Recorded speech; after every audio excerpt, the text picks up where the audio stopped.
আজও কীর্তন পরমের অগ্রভাগে আমি আপনাদের শ্রীপাদ যুগল কবলে দণ্ডবৎ প্রণতি জানাই। তৎপরে মাধুর্য মণ্ডিতময় শ্রীধাম নববৃন্দাবনে উপবেশনিয়া সকল কৃষ্ণ অনুরাগী গৌর অনুরাগী ভগবত প্রেম মাধুর্য অনুরাগী সকল ভক্তের যুগল চরণে দিনাদিনী কাঙাল প্রহ্লাদের পক্ষ থেকে আপনাদের ভক্তিপূর্ণ চরণে এ ধিনীর কাঙালের প্রণাম গ্রহণ করুন। সবাকা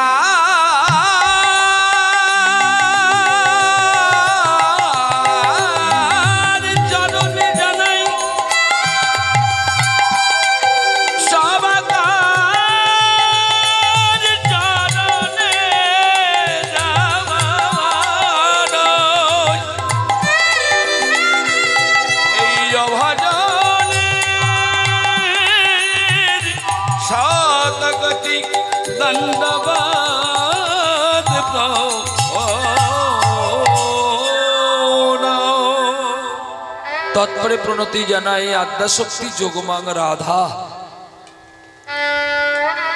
যিনি বিশ্ব প্রসবিনী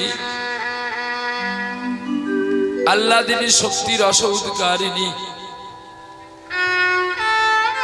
আমার রাধারানী ঠাকুরানীর অংশভূতা আমার সকল মায়ের চরণে আমার কোটি কোটি ধন্যবাদ প্রণাম।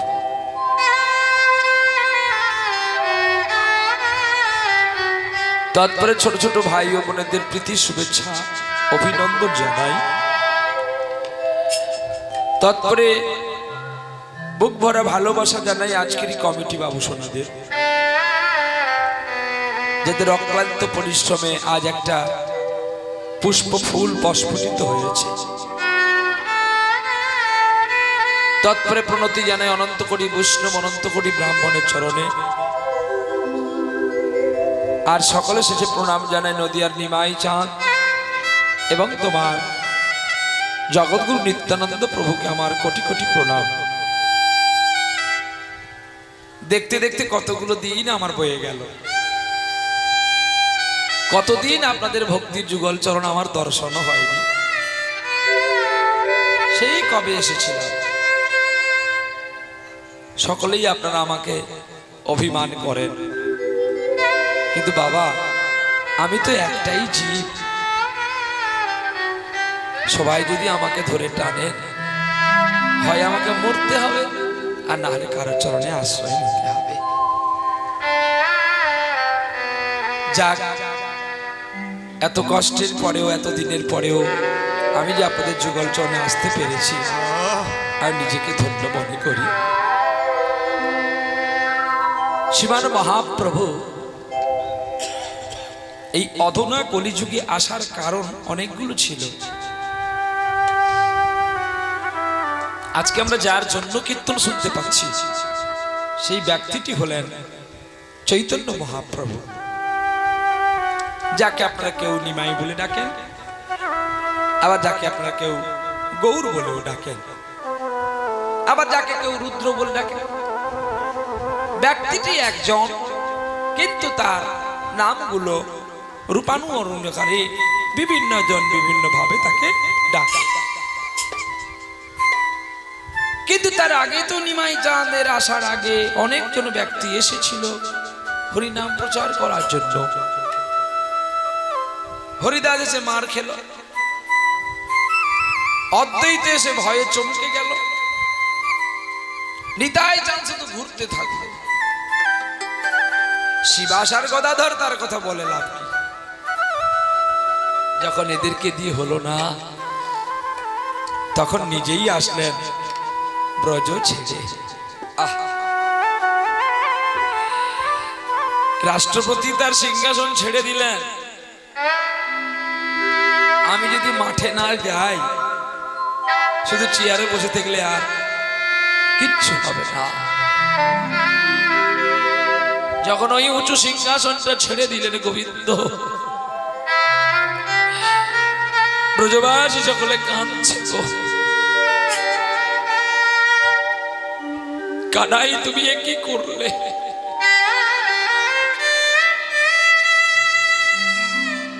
আস্তে, এগুলো উড়াবেন না।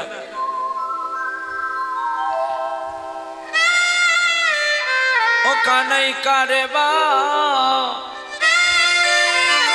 কারবা ভাবে গৌর হলি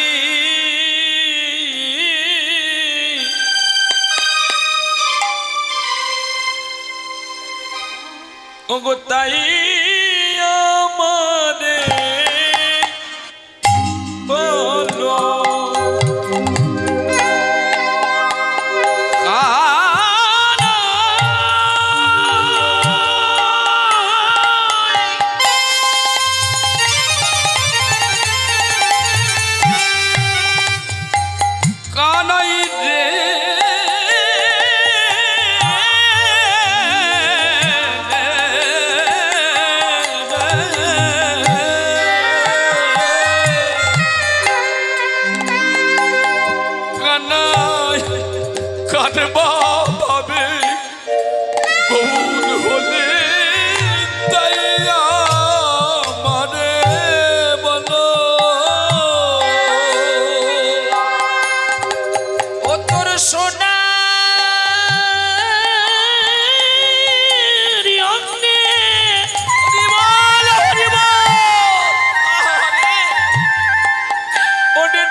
কাঁদিয়া ভাবে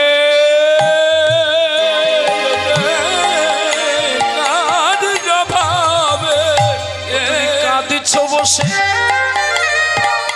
কার ভাবে ভাবে কারি অভাবে আরে কাঁদিছ বসে কাঁদিছ বসে বলো কার অভাবে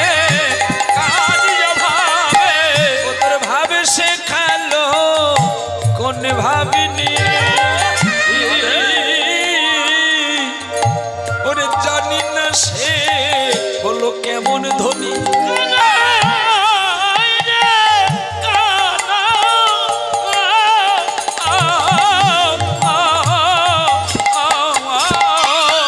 তোরে ভাবে শেখালো কোন ভাবিনি বলো কেমন সে জানি না তো কেমন ধনী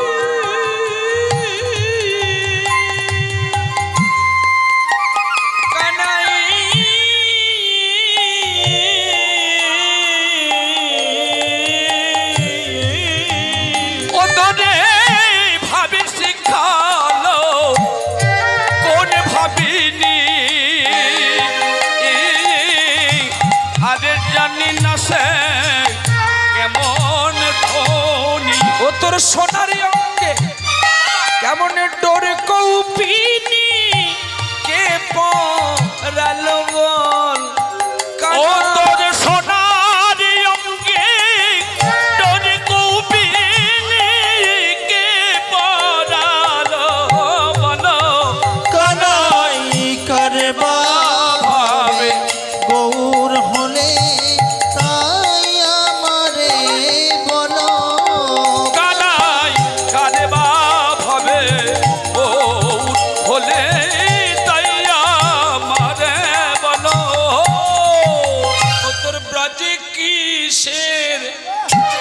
অভাবে ছিল কেন ব্রজ ছেড়ে নদিয়ায় এলো ও তোর ব্রজে কিসের অভাবে ছিল আজ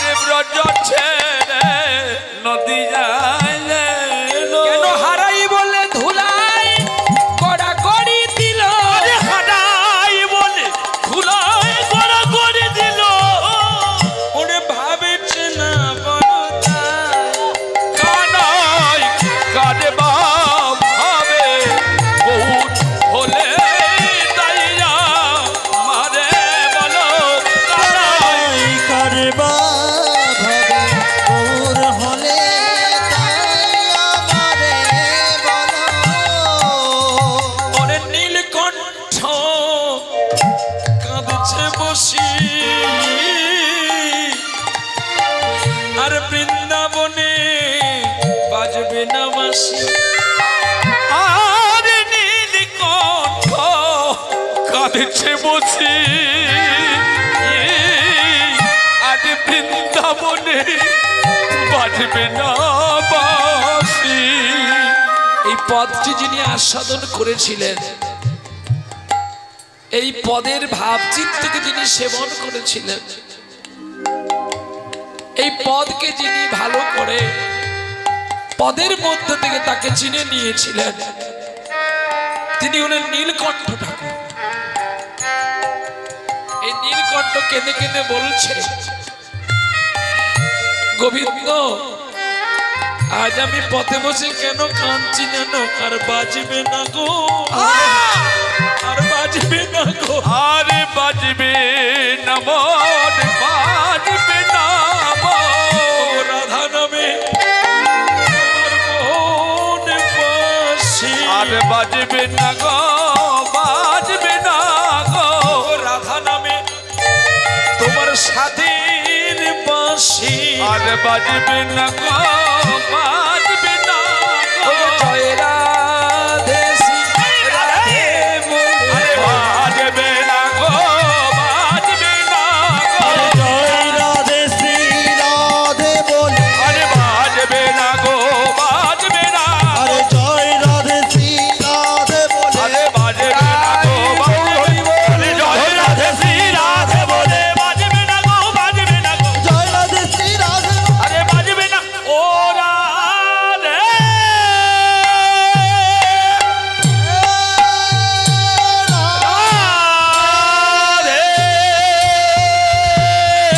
রাধে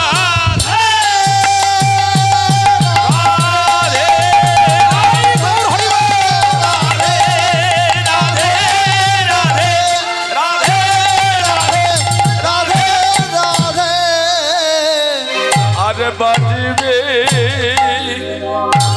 না গো,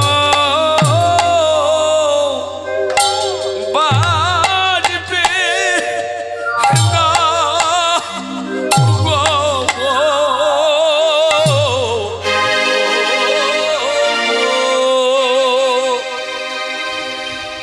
পদের এক পাশে দাঁড়িয়ে নীলকণ্ঠ ঠাকুর কেঁদে কেঁদে বলছে, আর কি করে ব্রজবাসী বাজবে বলতে পারো? ব্রজের মানুষটা যিনি যদি ব্রজে না থাকে তাহলে বাঁশি আর কে বাজাবে? বলছি কেন, আমার কানাই কোথায় গেল? বলে তোমার কানাই আর বৃন্দাবনে নাই। সারা ব্রজবাসী কানাই কানাই বলে হাহাকার করে কাঁদছে, কিন্তু সেই কানাই আসলো পশ্চিম বাংলার বুকে, নদিয়া জেলায় নবদ্বীপে জন্ম হয়েছিল 1486 খ্রিস্টাব্দে, 1407 শকাব্দে 23 ফাল্গুন নক্ষত্র পূর্ণিমা তিথিতে। তিনি কলির তমাচ্ছন্ন অন্ধকারকে দূরীভূত করার জন্য জন্ম নিয়েছিলেন শচী সিন্ধু গর্ভ মাঝে। এই শচী সিন্ধু গর্ভ মাঝে জন্ম নিয়েছিলেন ভগবান কৃষ্ণ গৌর অবতারে। তাহলে আজকে শচী রানী কে, যে জগৎ পিতাকে কোলে পেল? না, শচী রানী তো সে কে না, যে সত্য যুগে ধরা মা ছিল।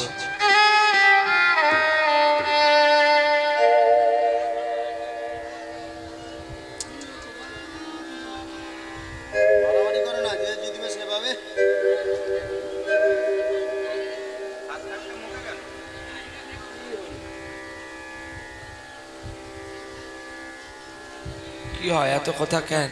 কি হয় গো? বসার কষ্ট হচ্ছে? এখানটা আসো,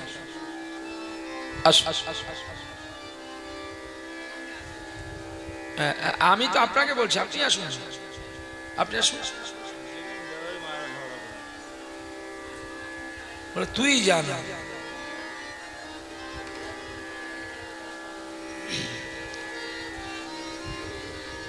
একটা ছোট্ট কথা আছে, বলবো?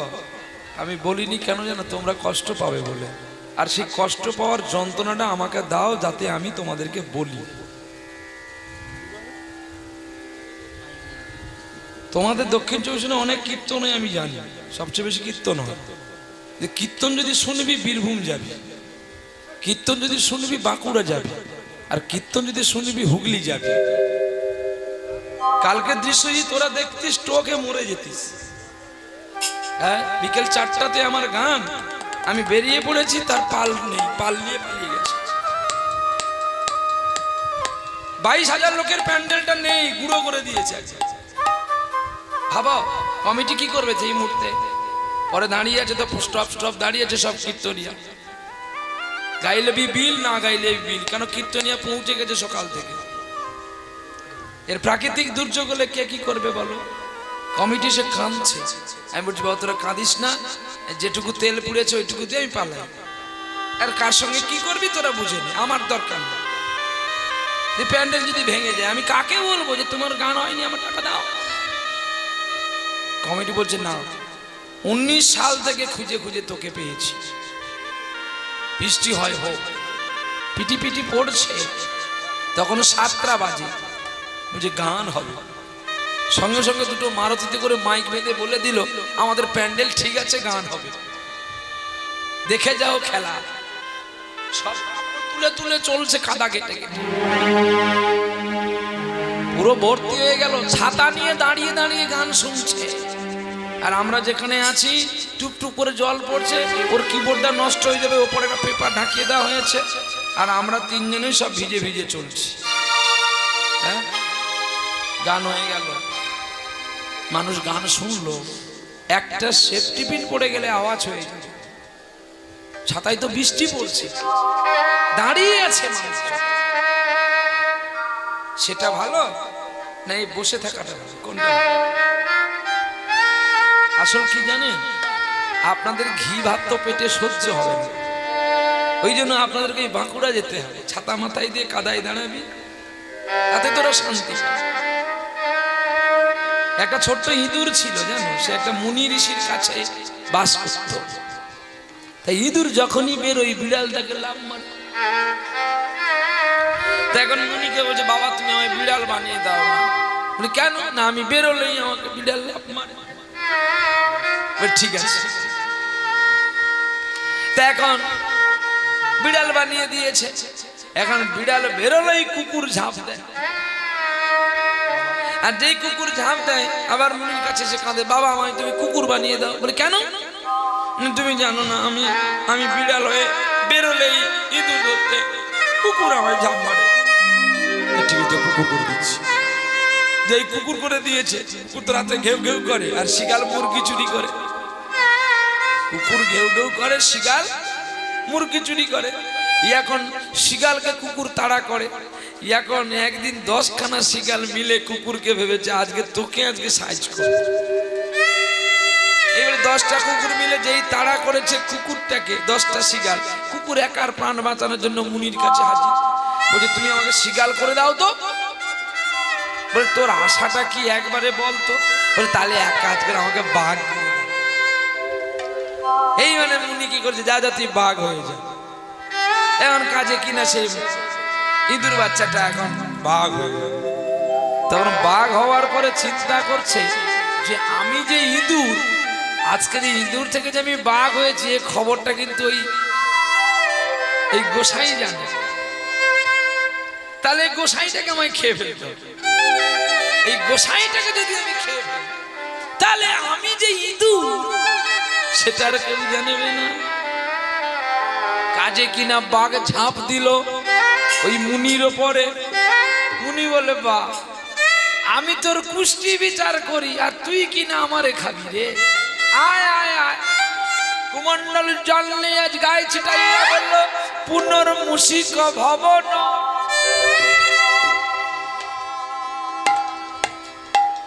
শালা যেমন ছিল ইঁদুর ওর হয়ে গেল।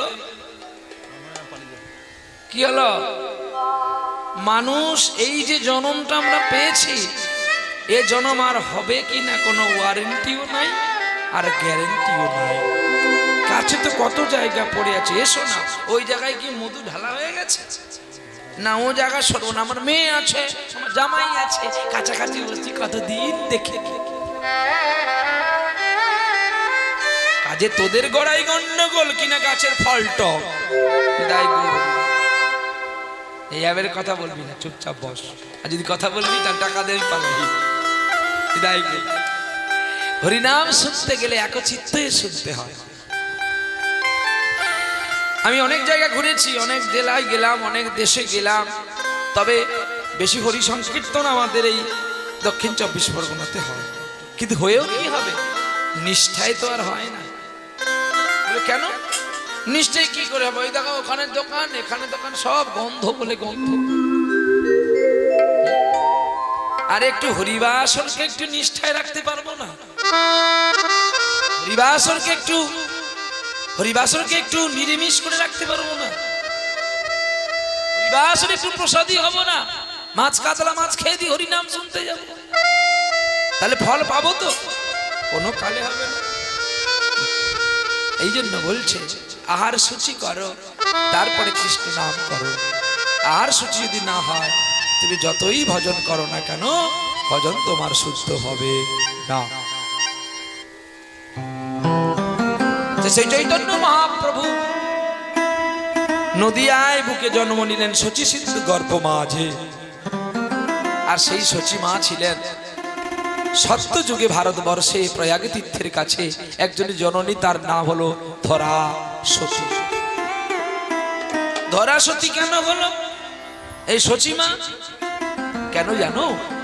ধরার স্বামীর নাম ছিল দ্রোণ ঠাকুর। আর সেই দ্রোণ ঠাকুর একদিন ভিক্ষায় গেছে, তাদের কোনো সন্তান সন্ততি ছিল না, তাই সন্তান নেই।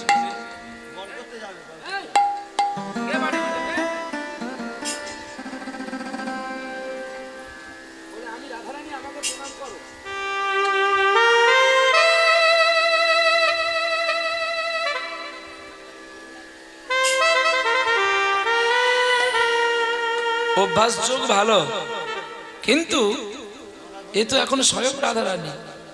আমি এমন কি কীর্তনিয়া হয়ে গেছি যে ওর প্রণাম আমি নেব?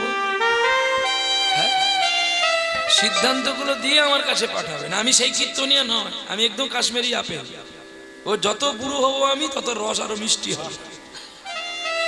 আর আপেল যত তাড়াতাড়ি তুলবি তত দেখতে ভালো হবে, কিন্তু খেয়ে পাবি না, টক লাগবে।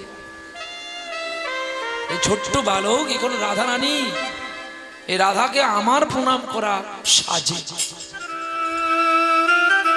রাধা ভাব যদি না আনতে পারি, তাহলে আর কীর্তন করে কি হবে বলো? চলো আসলে যাই। তাই ভগবান কৃষ্ণ এই যে ধরার কোলে আসলো, একদিন মধ্যাহ্ন কালে মা ধরা দেবী কোলে গেছে দুটো খাবে বলে। কে? ছোট্ট ছেলে গোবিন্দ। আর দ্রোণ গেছে তখন ভিক্ষা। আর যেই দ্রোণ ভিক্ষায় চলে গেছে, এমতো অবস্থায় দ্রোণের কাছে গিয়ে বাড়িতে বাড়িতে দ্রোণ ভিক্ষা করছে। আর ওই সুযোগের মধ্যে গোবিন্দ ছলনা করে গেলেন ধরা মায়ের কাছে। গেছো মা, ও মা কে আছো গো? আমার বড় খিদে পেয়েছে, আমাকে দুটো খেতে দাও।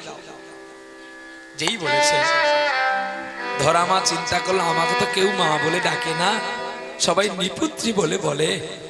কে আমায় মা বলে ডাকছে? আমি বাইরে বেরিয়ে দেখি তো।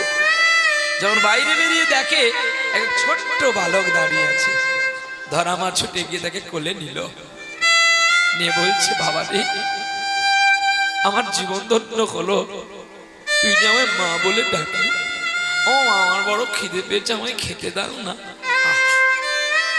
শত শত ছিদ্র ছিল ধরার বসনের মধ্যে, তার মধ্যে থেকে একটু বসন ছিঁড়ে গোবিন্দকে বসিয়ে দিয়ে তার পাদ্য অর্ঘ্য করে চরণামৃত জল পান করে বলছে, খোকাই একটু বস, আমি আসছি। বাড়িতে এক মুঠো চালও ছিল না, তৎক্ষণাৎ ওই ছোট্ট ছেলেটাকে রান্না করে দেবে। ছুটে গেলেন পাড়ায়। সেদিন পাড়ার কেউ এক মুঠো চাল দিল না। দেখতে পেল পথের ধারে একটা মুদিখানা দোকান, আর সেই মুদিখানা দোকানের কাছে গিয়ে হাজির হয়ে গেলেন। বলছে, ওগো হরি মুদি, আমায় একটু চাল ডাল দাও না গো, আমার বাড়িতে অতিথি এসেছে আর আমার স্বামী গেছে ভিক্ষায়, তুমি আমাকে এখন চালটা দাও, আমার স্বামী ভিক্ষা থেকে ফিরে আসলে আমি তোমায় দিয়ে যাব। ধরা, বহুদিন থেকে আমার লোভ ছিল তোমার এই রূপের প্রতি। তুমি যখন আমাকে তোমার দেহটা দিলে না, আজকে আমারই দিন এসছে, তুমি যদি আমায় কিছু দাও তাহলে আমি তোমায় বিনিময়ে কিছু দেব। চমকে উঠলো ধরা, এ কি বলছেন তুমি? চিৎকার করো না ধরা, আর চিৎকার করলে তোমায় কেউ এক মুঠো চাল দেবে না, সারা পাড়ায় তো ঘুরলে কেউ দিল, কিন্তু আমি তোমাকে দিতে পারি বিনিময়। যদি তুমি আমায় কিছু দাও, আমি তোমায় কি দেব? তুমি দেবে, তোমার আছে কি আছে বলো দোকানদার, তুমি যদি বলো আমার আছে, আমি নিশ্চয়ই দেব। দাও, তোমার ওই দুটো মাংস পিণ্ডের একটা মাংস আমায় কেটে দাও। অবাক হয়ে গেল, একদিকে অতিথি, একদিকে স্বামী, একদিকে সত্য।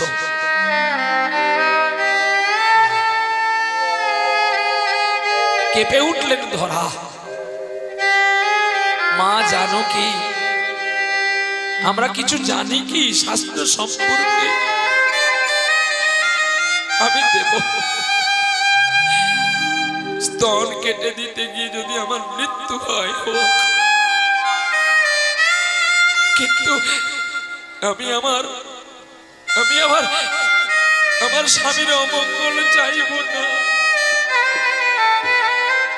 দাও হরিবুদি, আমায় ধারালো কাটারি দাও, আর এই মাংস পিণ্ড কোথায় রাখবো সেই জায়গা দাও। হরিবুদি বুঝতে পারলেন না, ধারালো কাটারি দিল, চকচক করছে ছুরিটা। ছুরিটা বসালো, রক্তে রাঙা হয়ে গেল। এ কি করলে গো, এ কি করলে ধরা, এ কি করলে তুমি? দাও, আমার অতিথির সেবার জন্য তুমি কিছু দাও।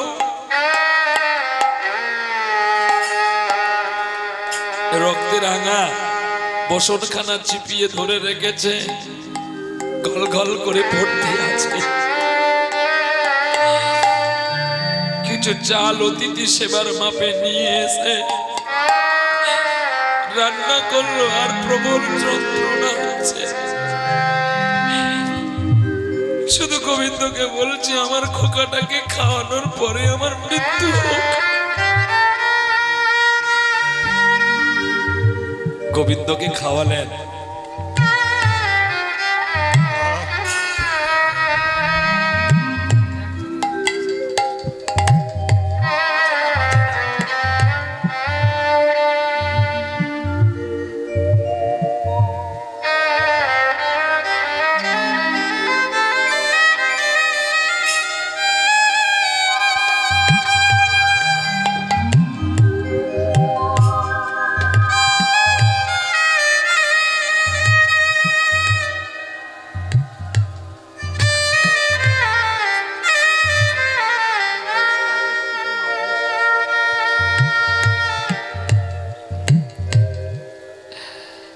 রান্না করছে আর কাঁদছে ধরা মা, কাঁদতে কাঁদতে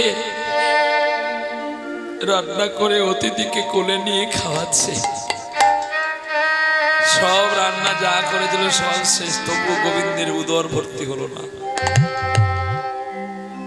গোবিন্দ বলছে, মা গো আমার বড় খিদে পেয়েছে। মা ধরা কেঁদে বললে, গোপাল রে আমি যাই এনেছি তোকে সব দিয়েছি, আর তুই আমার কিছু নাই। ও মা, আমি তোর কোলে বসে নবনী খাবো, কোলে বসে নবনী খাবো। মা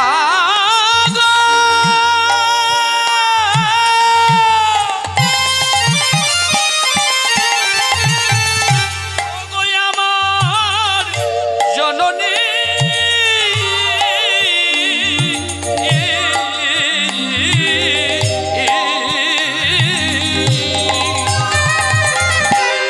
তোমার কোলে বসে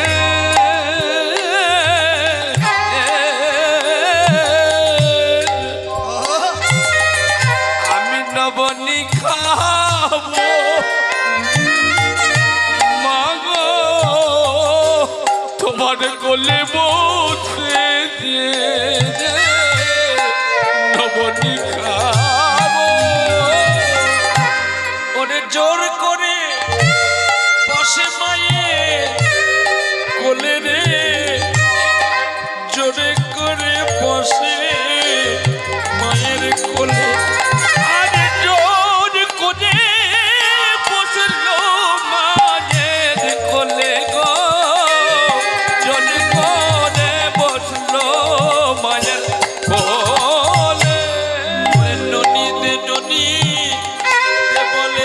চিন্তামণি ওগো আমার ধরা জননী আমায় ননীতে ননীতে জননী আজি বলিছে দেখো চিন্তামণি ওরে জোরে করি গোপাল নবনী খাই গো আমার জোরে করে গোপাল নবনী খা গোপালে আমার জোরে করে নবনী সেবা করে গো জোরে করে নবনী সেবা করে দেখবেন মা সন্তান যখন নবনী খায় আর একটি হাত দিয়ে আর একটি নাড়া দেয় ওই নাড়া দিতে গিয়ে দেখতে বলে রুধির ধারা লেগেছে আরে রুধির ধারা পড়িতেছে গোপাল চমকে উঠেছে রুধির ধারা বহিতেছে মা ও মা কি রে তুই কাঁদছিস কেন মা ও মা আমার একটা খাবার তুই কোথায় ফেলেছিস মা আমি এখন কি খাবো ধরা দেবী অচৈতন্য সারা শরীরের রুধির তো শেষ স্তন কেটে দিলে কেউ বাঁচে মা কেউ বাঁচে না কিন্তু কেন বাঁচলো জানো ভগবান তার কাছে আছে যদি ভগবান কাছে না থাকতো তাহলে তো ওকে আর কেউ বাঁচাতে পারতো না আর ভগবানের কাছে যদি ভগবানের সেবা দিতে দিতে কেউ মারা যায় তাহলে আর কেউ ভগবানের নাম গান কেউ গাইবে ভগবান তাই ভক্তের মান রক্ষা করার জন্য ওই যে স্পর্শ করলো ওই স্পর্শে যে কখনো আবার কুচযুগল হয়ে গেছে মা নিজেই জানে না মা ও মা মা গো জানতে ইচ্ছে করে আমার জানতে ইচ্ছে করে জানতে ইচ্ছে করে আমার জানতে ইচ্ছে করে সৃষ্টির আগে তোমায় ডাকতো কি নাম ধরে আমার জানতে ইচ্ছে করে মাগো জানতে ইচ্ছে করে আমার জানতে ইচ্ছে করে মাগো জানতে ইচ্ছে করে প্রেম যদি দিলে মা এই অন্তরে ক্রোধে কেন দিলে মা আজ তাহার ভিতরে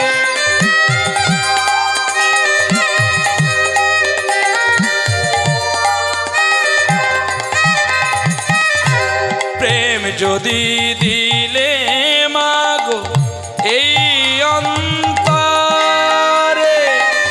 ক্রোধে কেন দিলে মাগো তাহার ভিতরে দয়াময়ী তারা তুই মা আমার ভাবতে ইচ্ছে করে মাগো জানতে ইচ্ছে করে আমার জানতে ইচ্ছে নাম ধরে তোমায় জানতে ইচ্ছে নাম ধরে আমার মাগো জানতে ইচ্ছে করে মাগো জানতে ইচ্ছে করে মাগো করে মাগো জানতে ইচ্ছে করে মা মা বলে যখন গোবিন্দ কেঁদে উঠল ধরা মা তাকে জড়িয়ে ধরলো বুকে মনে হয় যেন আর কেন যন্ত্রণা হচ্ছে না যখন দেখি আমার আমার কাটা পয়ধর কি করে আবার হয়ে গেল কে তুমি বাবা আমি আমি কে তুমি দেখবে মা, তবে দেখ মা আমি কে। শঙ্খ চক্র গদা পদ্মধারী চতুর্ভুজ বাহু নারায়ণ রূপ দর্শন দিনে লাইট গুলো জ্বালুন। আর যেই চতুর্ভুজ বাহু দেখতে পেলেন ধরামা লুটিয়ে পড়েছে। গোবিন্দ, কি দরকার ছিল তোর কয়েক ঘন্টার জন্য আমাকে মা বলা? আমি চাইনি, আমি এই মায়াটা চাইনি রে। গোবিন্দ বলছে মা তুমি কি চাও আমাকে একবার বলো। কি চাই জানো? যেন তোকে যুগে যুগে আমি পাই রে কোলে।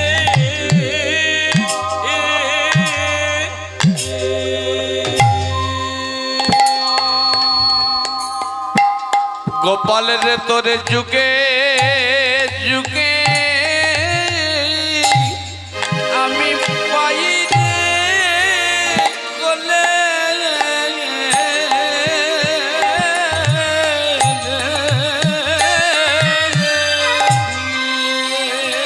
আমি আমি না খেয়ে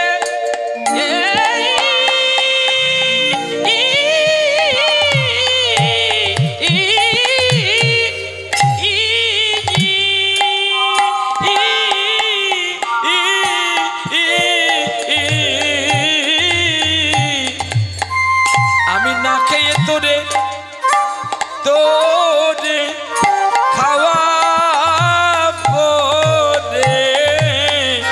যেন যুগে যুগে পাই রে কোনে। ওরে মা বলা ডাকে কত কত জাদু আছে। যেন যুগে যুগে পাই রে কোনে। আমার বিষয় বৈভব আমি না চাই না চাই। যেন যুগে যুগে হতে পাই রে কোনে রে। যেন তোরে পুত্র রূপে আমি যুগে যুগে পাই। যেন পুত্র রূপে পাই রে কোনে। আমার নারী জনম জনম ধন্য হবে। যেন যুগে যুগে পাই রে কোনে। নাই রে লীলা বিরাম নাই রে। যুগে যুগে পাই রে কোনে। ওরে ওরে আমার জাদু বনি। আরে যুগে যুগে পাই রে কোলে। আমি আমার জনম ধন্য করব। আমি যুগে যুগে পাই রে কোলে। বাডাক শুনে আমি প্রাণ জুড়াবো। যুগে যুগে পাই রে কোলে। কনের জ্বালা জুড়াইব। যুগে যুগে পাই রে কোলে। ওরে আমার নীলমণি যুগে যুগে পাই রে কোলে। তোর মুখেতে বাডাক শুনি। গৌর হরিবে পাই রে কোলে। আরে ওরে আমার নীলমণি যুগে যুগে পাই রে কোলে। তোর ডাকেতে বাডাক শুনি। আরে যুগে যুগে পাই রে ওরা রে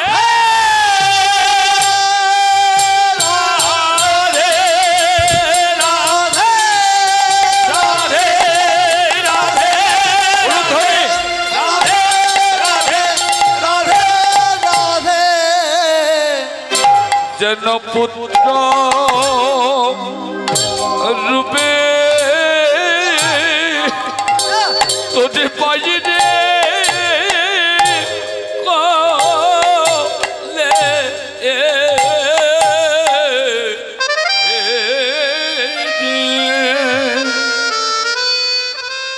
মাকে অভিনয় করে নিলেন গোবিন্দ, না না আমি তোকে পুত্র হয়ে যেতে পারবো না মা, তুই আর কি চাইবি চা,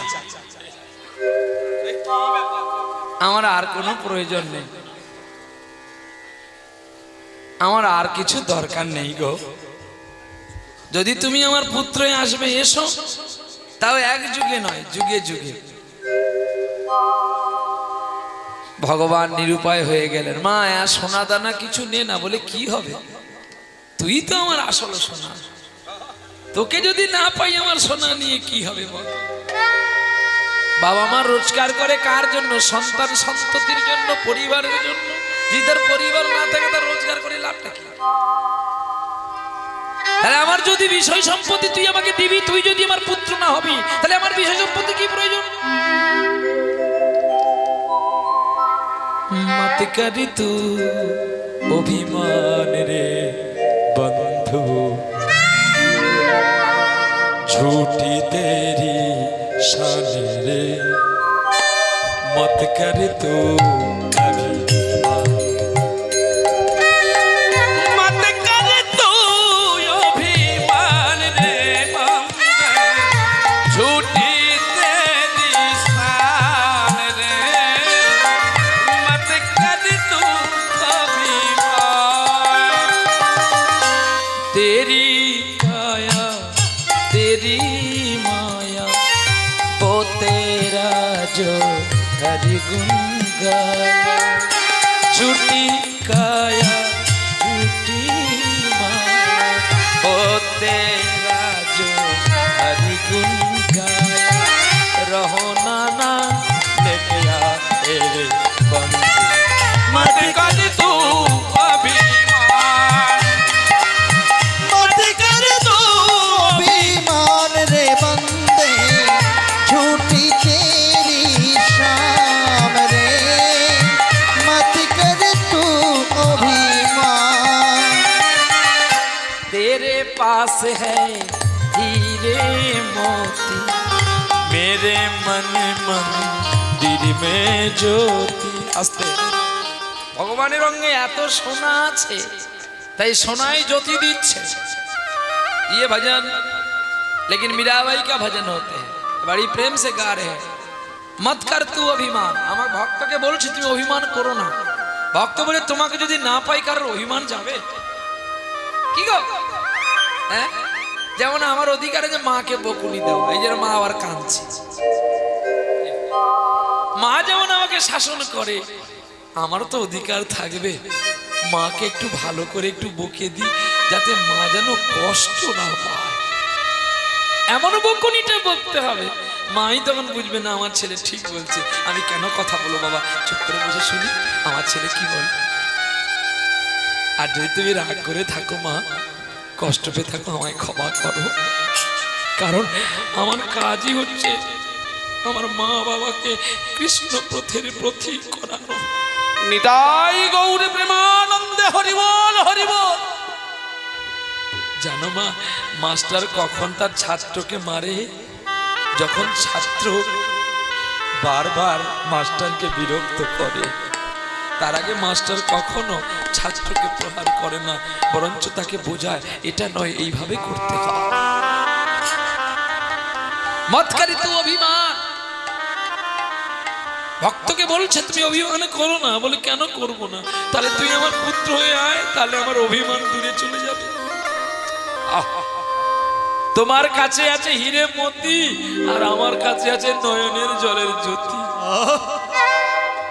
হেরে গেলেন গোবিন্দ। গোবিন্দ বলছে মা রে আমি যাব, তবে আমার কথা শোন, কোনদিন আমায় দুঃখ দিবি না, কোনদিন আমায় কষ্ট দিবি না, কষ্ট দেবে না, আর কোনদিন আমায় তুই দড়ি দিয়ে লোকের কথাই বাঁধবি না। বাঁধবি না। যেদিন তুই আমায় বাঁধবি জননী, সেদিন হইতে আমি পলাইয়া যাব, পলাইয়া যাব। পুত্র শোকের যন্ত্রণায় মরবি আমি আর ফিরিয়া না আসিব। ফিরিয়া না আসিব। সেই সত্যযুগের সতী ধরা তিনি আসলেন ত্রেতা যুগে কৌশল্যা, আর এই কৌশল্যা হলো রামচন্দ্রের জননী। আবার কৌশল্যার তিনজন, কৌশল্যাকে নিয়ে তিনজন ছিল দশরথের স্ত্রী, কৌশল্যা, কৈকেয়ী আর সুমিত্রা। তাহলে সুমিত্রার গর্ভে কজন ছিল? দুজন ছিল, লক্ষণ আর শত্রুঘ্ন। আর কৌশল্যারও একটি ছেলে আর রাজা ভরতেরও একটি ছেলে। যে মনে কাকে বলা হয় না, কৈকেয়ীর একটি ছেলে রাজা ভরত। বোঝা গেল? কিন্তু এরা চারজনই কিন্তু ভগবান। এই যে লক্ষণ, ও পূর্ণ ভগবান। তাহলে ভরত পূর্ণ ভগবান। কিন্তু লক্ষণ তো রামের সঙ্গে ছিল, আর ভরত 14টা বছর রামের চরণ ছাড়া ছিল। কিন্তু প্রমাণ করে ওজনে দেখা গেল লক্ষণের চেয়ে ভরত বেশি লাভ করেছে। এই আজকে যে আপনারা বঙ্গভূমিতে হরিনাম কৃষ্ণ নাম শুনছেন বা আমরা জনম হয়ে কীর্তন গাইছি, এই আমাদের কোটিকল্প যুগের তপস্যা ছিল বলে তাই আপনি আমি আমরা এই ভূমিতে আসতে পেরেছি। কেন? এটা সেই ভরতের রাজ্য। এটা কিন্তু ভরতের রাজ্য। এটা যদি কেউ বলে পশ্চিমবাংলার রাজ্য, সিদ্ধান্ত ভুল। এই জন্য ইতিহাস পড়তে হয়, রামায়ণ দর্শন করতে হয়, গ্রন্থ পড়তে হয়। গ্রন্থ পড়লে কি হয় জানো? চরিত্র গঠন হয়। কীর্তন গাইবো, মাছ চিংড়ি খাবো, কীর্তনে অনেক হয়। এই অবৈষ্ণবের মুখে কোনোদিন হরিকথা শুনতে না, দণ্ডনীয় অপরাধ। প্রসাদী হও, কীর্তন গাও, তোমার কথা শুনলে মানুষের মুক্তি হবে। তা নাহলে কি হবে? অভিনয় কিছু করবে, আর অভিনয় করে লোকের মনোরঞ্জন হবে। আর যখন জমের বাড়ি তোমার পিঠে পড়বে, তখন তুমি বুঝতে পারবে সখী তুমি কার, না আমি তোর না তোর বাপের। অভিনয়ের বৈষ্ণব হইও না, বাস্তবে বৈষ্ণবের বৈষ্ণব অঙ্গকার নিয়ে কীর্তন করো। যেমন জানো করো না। বলছে সাপ যদি কোনো দুধে মুখ দেয়, সে দুধ খেলে কি হবে? মানুষ মারা যাবে। আবার এমনি যদি দুধ থাকে, সেই দুধ খেলে মানুষের উপকার হবে। অর্থাৎ বৈষ্ণব সাজলাম, অথচ আমার মুখে থাকবে বিষ। তাহলে বিষ মুখে কখনো হরিকথা শোভাকৃত হয়?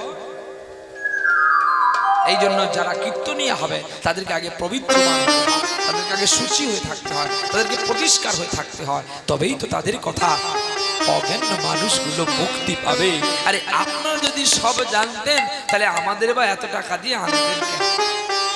আমাদের কাছে দুটো ভালো কথা শুনবেন বলে তো, নাকি ভুল বললাম? হ্যাঁ কি গো মা, আমি ভুল বললাম? তাহলে আমাকে এত অর্থ দিয়ে এনে যদি আমার আচরণ ভুল থাকে, তাহলে তো আমার চেয়ে আপনারাই দাবি। কি কষ্ট করে আমাকে একটা উঁচু আসন দিলেন, এই আসনটার নাম ব্যাসদেবের আসন। আর আপনার যে আসনটায় বসেছেন, এই আসনটির নাম পরীক্ষিতের আসন। পৃথিবীর কীর্তন জগতে মাত্র 2টি কীর্তনিয়া বড়, আর যত কীর্তনিয়া আছে কেউ বড় না। লেকিন সকলে বলে হাম বড়। হাম বড় মানে আমি বড়।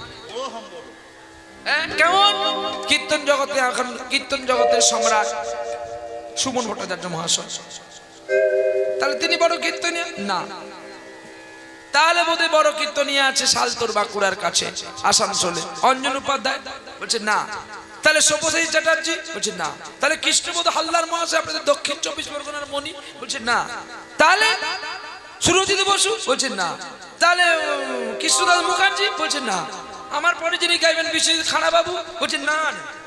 তাহলে প্রহ্লাদ তুমি, বলে না না। তাহলে দিনে কৃষ্ণ ব্রহ্মচারী, না। বলে মেদিনীপুরে একজন কীর্তনিয়া আছে বাবাজি শ্যামসুন্দর প্রভু, বলে না। এরা কেউ বড় নয়, বড় সেই 2 জন। বলে বড় কারা? না বড় কে জানো? ব্যাসদেবের ঔরসে যে সন্তান, যে 14 বছর মায়ের গর্ভে ছিল, সেই প্রকৃতপক্ষের কীর্তনিয়া। বলে বুঝবো কি করে? বলে বুঝবি তো পড় ভালো করে। যদি ভাগবত না পড়বি তাহলে বুঝবি কি করে? এর ভাগবতকে দর্শন করে ভাগবতকে খেয়ে নিতে হবে।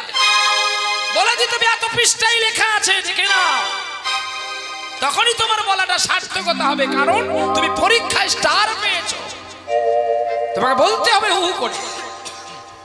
পড়বি একদিন, বলবি 100 দিন।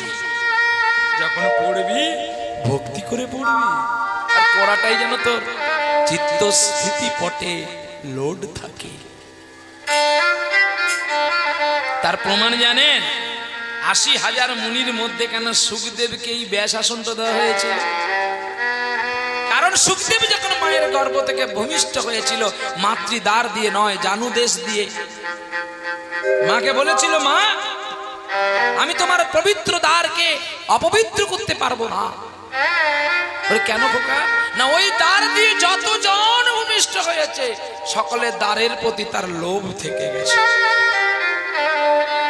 তাই যে জন্মদ্বার দিয়ে আমি প্রবেশ করব, সেই দ্বারকে আমি আলিঙ্গন করতে পারবো না মা। তার চেয়ে তুমি এক কাজ করো, আমাকে একটু বস্ত্র দাও, আমার বয়স হয়ে যাচ্ছে, আমি কৌপিন পরবো। মা কদলির মধ্যে, পাকা কলার মধ্যে একটু সুতো খেয়ে নিয়েছিল, আর সেই সুতোটাই করেছিলেন সুখদেব মায়ের গর্ভে কৌপিন। একদিন নয়, 2 দিন নয়, 1 বছর নয়, 2 বছর নয়, 14টি বছর মায়ের গর্ভে ছিল। জল আনতে গিয়ে, জল প্রসব করতে গিয়ে, ওই জলে 14টা ডুব দিতে গিয়ে 14 বছর তরতাজা যুবক হয়ে গিয়েছে।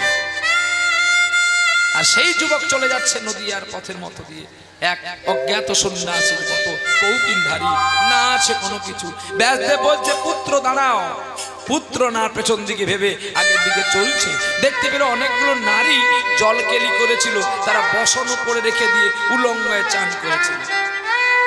সুখদেবকে দেখে তাদের আর মনে নেই যে আমরা কাপড় আমাদের অঙ্গে আছে কি বসন আমাদের অঙ্গে না। সেই মেয়েগুলো যখন গিয়ে প্রণাম করলো, বুঝি জননী, মা হয়ে কখনো ছেলেকে প্রণাম করে মা? আরে কেন আমায় অপরাধী করলে জননী? আমাকে একবার করতে দাও মা প্রণাম। বাহ, পুনরায় যখন প্রণাম করলো, শিলপাদ শুকদেব গোস্বামী পেছনে যখন ওই বুড়োটা ছুটছে, ওই বুড়োটাকে দেখে সকল মেয়েগুলো আবার জলে পড়ে গেল। ঢং দেখো দেখি, ঢং দেখলে অঙ্গ চলে যায়। বলবো, হ্যাঁ কি আছে তোমাদের এই কাণ্ড কারখানাগুলো?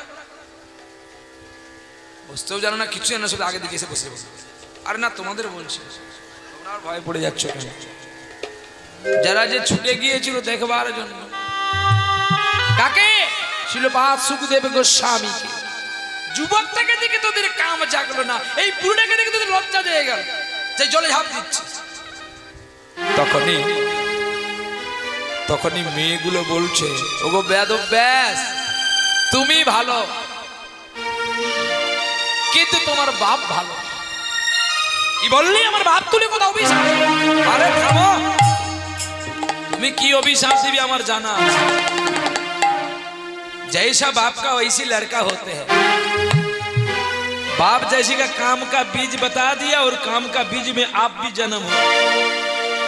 लेकिन तुम्हारा माँ था भक्ति देवी, उसी लिए तुम्हारा मायर गर्भ में तुम्हारा जन्म हुआ, और तुम जो जिसका गर्भ में पकड़ लिया था वो नारी भी गर्भवती था, उसी लिए तुम्हारा बच्चा को पैदा कर दिया, वो भी बच्चा भक्ति से चल जाते हैं। लेकिन तुमने क्या बताया? बड़ी बड़ी करके बोला सब शिकर से। अरे শোনো, তোমার বাবা ভালো ছিল না কিন্তু তোমার মা ভালো ছিল। বলে আমার বাবা ভালো ছিল না তুমি জানলে কি করে? বলে আর বলতে হবে না, দুপুর বেলা নদী পাড়ে এসে মেয়ে দেখে তোমার বাবার জিভ দিয়ে লানা পড়েছে। বলে হ্যাঁ তুমি দেখেছিলে? বলে যদি না দেখেছিলাম তাহলে বলছি কি করে? মৎস্যগন্ধা তোমার কে ছিল? বলছে আমার মা। না, ও তোমার মা ছিল না, তোমার বাবার কিছুক্ষণের জন্য রক্ষিতা ছিল। তোমার বাবা কামের আগুন ভোগ করার জন্য ওই মৎস্যগন্ধাকে বলেছিল, আমি তোমার গায়ের অগন্ধ পদ্ম করে দেব, তোমার নাম মৎস্যগন্ধা থেকে সত্যাবতী করে দেব, তুমি শুধু আমাকে আলিঙ্গন দাও। বলে সে কি করে হবে? আমি পারবো না। বলে তাহলে আমি অভিশাপ দেব। বলে দিনের বেলায় আমি আই বুড়ো অবস্থায় কি করে তোমায় দেব?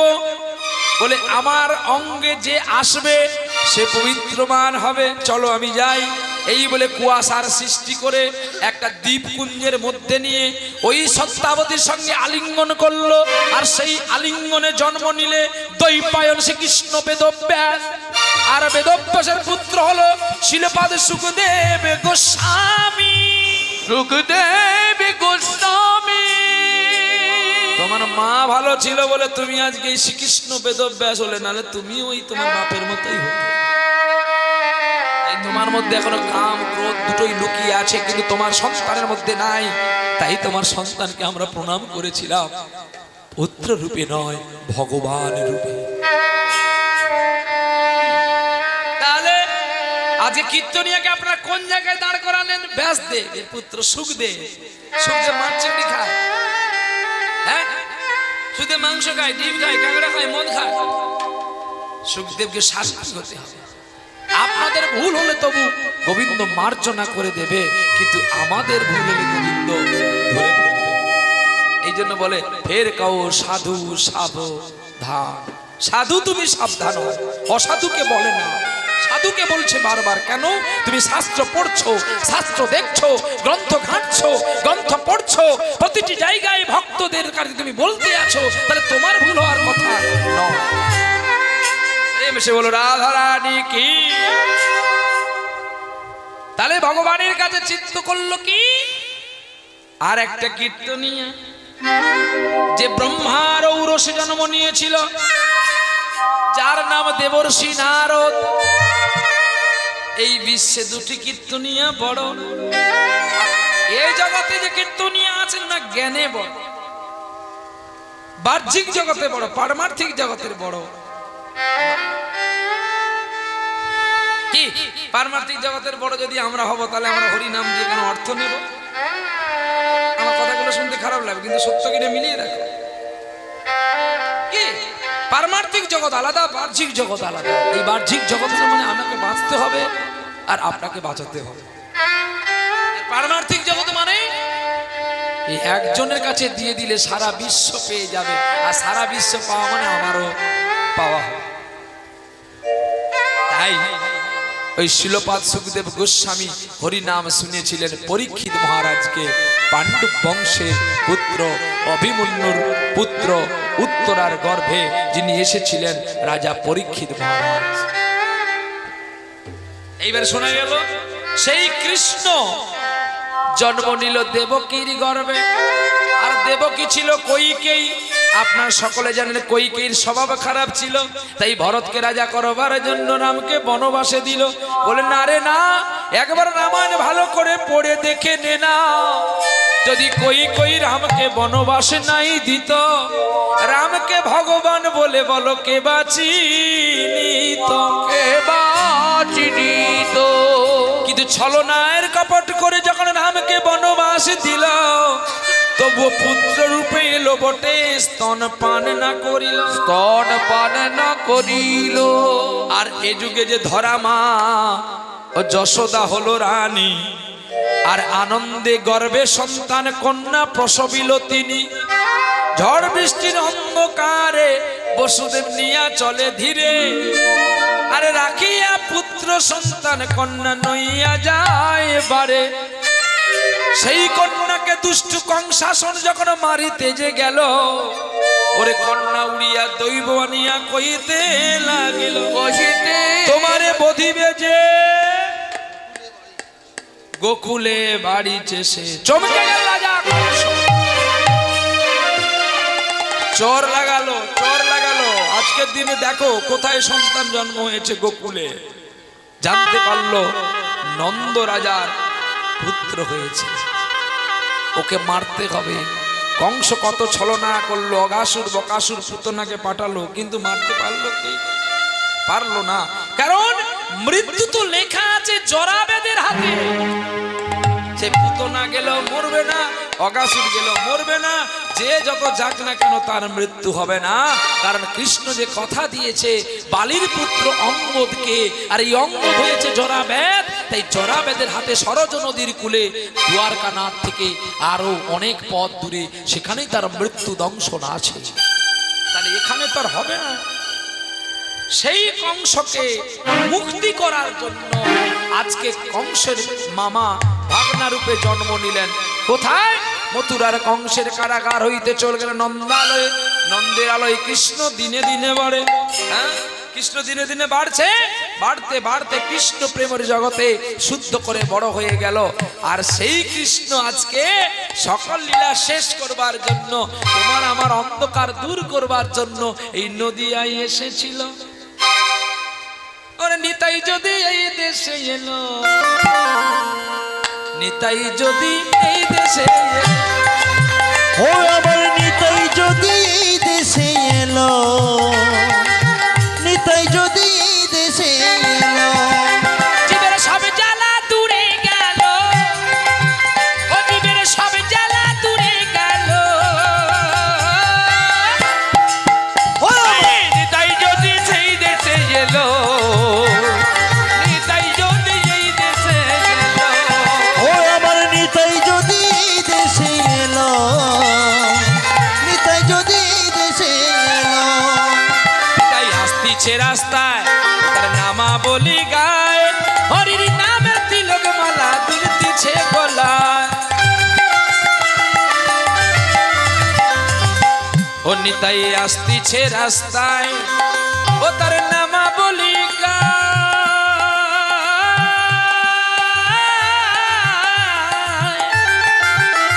আবার হরির নামের তিলক মালা দুলতিছে গলায়। ওরে হরি বল বলে, হরি বল বলে, হরি বল বলে নামে দিয়ে জগৎ মাতা। এই নিতাই যদি এই দেশে এলো, আবার নিতাই যদি এই দেশে এলো, ও আমার নিতাই যদি এই দেশে এলো, হরি বল। নিতাই যদি এই দেশে এলো, বড় ভাই নিতাই পদ সার ভাবে হবি পার, ওরে কলি যুগে নাম ছাড়া গতি নাই আর। বড় ভাই নিতাই পদ সার। আস্তে, যদি কেউ কৃষ্ণ নাম জপ করবেন, ভজন সাধন করবেন, খুব সাবধান, গুরু পাল্টাবেন না,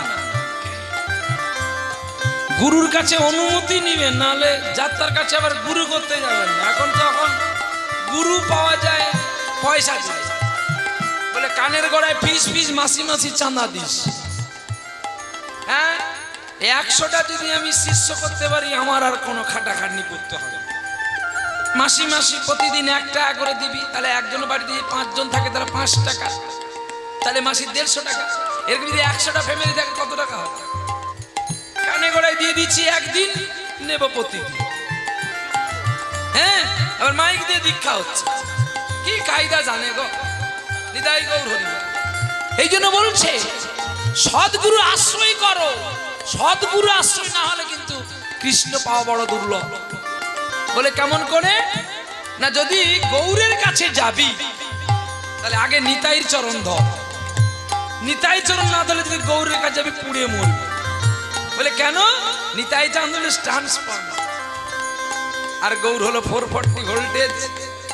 যদি লাইন জ্বালাবি, যদি আলো জ্বালাবি, তাহলে ওই 440 লাইনটা একটা ট্রান্সফর্মার করবে, ওইখান থেকে লাইন আবার কমে কমে যাবে, ওরে বাড়িতে আর একটা বোর্ড বসিয়ে নেবে, ওইখানে নেগেটিভ আর পজিটিভ দুটি তার থাকা চাই। একটি সুইচ অন আর একটি সুইচ অফ, এটা জেনে রেখো ভাই। তাহলে ওই দুটি তারকে জ্ঞান আর ভক্তি, জ্ঞান ভক্তি না থাকলে আলো জ্বলবে না। আর সুইচটা একদিকে অন আর একদিকে অফ। কি অন মানে কি জানেন? বিবেক। আর অফ মানে মনুষ্যত্ব। বিবেক মনুষ্যত্ব রেখে সুইচটা টেপবে, দেখেছো? আর এই যে বাল্বের ভেতরে দেখবেন দুটো ছাঁদাই আছে, আর ওই ছাঁদা দিয়ে বাল্বকে তাকে শো করাচ্ছে। ওই ছাঁদা দুটোকে জ্ঞান বিবেক বৈচিত্র্য, এই যে বৈচিত্র্য আর বিবেক, এই দুজন ধরে রেখেছে ওই দুটো বাল্বকে আঁকড়ি করে। আর ওই আঁকড়ি রাখার পরে এখন যখন সুইচ অন করা হলো, ওই বাল্বটা জ্বললো। এই আলোটাকে, এই আলোটা এই জ্ঞান নয়ন না খুললে তো তাকে দেখা যাবে না। তাই জ্ঞান নয়নদি তাকে দেখতে গেলে নিতাই চাঁদের কাছে আশ্রয় করতে হবে। করো ভাই নিতাই পদসা, ও যদি ভবে হবি কলি যুগে নাম ছাড়া জীবের গতি নাই, কলি যুগে নাম ছাড়া জীবের গতি নাই। ও হরি নামামৃত পান করিলে ভাবের তৃষ্ণা দূরে জালো। নিতাই যদি এই দেশে এলো, আমার নিতাই যদি এই দেশে এলো, ও আমার নিতাই যদি এই দেশে এলো, আমার নিতাই যদি এই দেশে এলো। ও ভাই রে এতদিনে জীবের ভাগ্যে, এতদিনে জীবের ভাগ্যে কৃষ্ণ প্রেম উদয় হলো। নিতাই যদি এই দেশে এলো, নিতাই যদি এই দেশে এলো, ও আমার নিতাই যদি এই দেশে এলো, নিতাই যদি এই দেশে এলো। প্রেম সে বলে রাধা রানী কি, শ্যাম সুন্দর কি, সকলে হাত তুলে নিন কি। এখন অনেকে দাঁড়িয়ে আছে কি, এ বাবু হাত উঠবে একটু। এই যে বাবু শোনা, ওই যে হলুদ গেঞ্জি পরে দাঁড়িয়ে আছিস, হ্যাঁ কায়দা আছে, আমার চোখ দেখেছিস তো, ইস শকুনের মতো দৃষ্টি দেখছিস, কত দূরে আছিস তুই আমার এখান থেকে লক্ষ্য করে গেছিস। জয় গৌ। হাত তুলতে হয় কেন না, এটা ভগবানের স্কুল, আর ভগবানের স্কুলে যদি আমরা হাত না তুলে আত্মসমর্পণ করি, ভগবান আমাদের পাপ খণ্ডন করবে। তবে একটি বিশেষ কথা সবাইকে জেনে রাখা দরকার, আমি অনেকদিন আগে এসেছিলাম বলেছি, আজকেও বলে যাচ্ছি, কীর্তনিয়ার কথা যদি আপনারা শুনবেন তাহলে কীর্তনিয়াকে ডাকবেন, নাহলে কীর্তনিয়ার মানিব্যাগ ভর্তি করে কোনো লাভ নাই। বলে কি না, যদি বাড়িতে বাবা মার সেবা করবেন, শ্বশুর শাশুড়ির সেবা করবেন, তাহলে কীর্তন শুনতে আসবেন, নাহলে সিরিয়াল দেখবেন, অনেক লাভ আছে। শাশুড়ির দোষ গুণ ধরা বৌমার অধিকার নাই, আর মা বাবার বিচার করার জন্য ছেলের অধিকার নাই। কে বলেছিল মহাভারতে ভীষ্মদেব? কাকে বলেছিল? কৃষ্ণকে বলেছিল। বাহ, কৃষ্ণ যখন সরসজ্জা হয়ে গেল ভীষ্মের, তখন ভীষ্মকে প্রশ্ন করলো, তোমার সরসজ্জা হয়ে গেল, তুমি কেন বাবাকে কিছু বললে না, আমায় কিছু চাইলে না? বলছে না, আমি চাইবো কেন, এটা আমার কর্মপ্রাপ্তি, আমি পূর্বজন্মে কোনো প্রাপ্ত করেছি, তাই তুমি শেষ পর্যন্ত রাজ্যটা তোমার ভাইকে দিয়ে দিলে, তুমি কিছু নিলে না কেন? বলে আমার ভাইও তো একদিন মরবে, সেও তার অমর থাকবে না, আর আমিও একদিন মরবো। তাছাড়া আমি সন্ন্যাসী ব্রহ্মচর্য মানুষ। সন্ন্যাস কাকে বলা হয় জানো? যে কেউ বিয়ে করে ফেললে যে সে সন্ন্যাস হয় না, এটা কিন্তু সিদ্ধান্ত ভুল। সাধক কণ্ঠহার গ্রন্থটির নাম। সন্ন্যাস কাকে বলা হয় না, যে সকল বৈচিত্র্য বিষয় বৈচিত্র্য থেকে যিনি সকল ত্যাগ করে দিয়ে তিনি একাভাবে ঈশ্বরকে নিয়ে থাকেন, তিনিও সন্ন্যাস। অর্থাৎ বাবার অনেক অট্টালিকা পুরী আছে, আমার প্রয়োজন নাই, আমি হে গোবিন্দ, তুমি আমার মূল সম্পত্তি, তোমাকে নিয়ে আমি থাকবো, বলো তুমি আমার সঙ্গে থাকবে। চুক্তিবদ্ধ, ভগবানের সঙ্গে চুক্তি করতে হবে যে আমি যতদিন পৃথিবীতে থাকবো, আমি যেমন করে তোমাকে দেব, তোমাকে খেতে হবে, আর তোমাকে আমার সঙ্গে চুক্তি করতে হবে, আমি যখন যা দেব তাই তোমাকে মেনে নিতে হবে। তাই এই হলো ভক্তের সঙ্গে ভগবানের চুক্তিবদ্ধ, এটাই হলো সন্ন্যাস। তার মানে আপনারা বলুন তো, আপনারা কত ভালো ভালো মালা আমাকে দেন, আমি মালা কখনো পড়ি? কেউ জোর করে জড়িয়ে দেয়, সেটা আলাদা প্রশ্ন, কিন্তু মালা কেন পড়ি না জানো? তার সঙ্গে আমার চুক্তি আছে যে আমি যা পাবো তোকে আগে দেব, পরে আমি পাবো।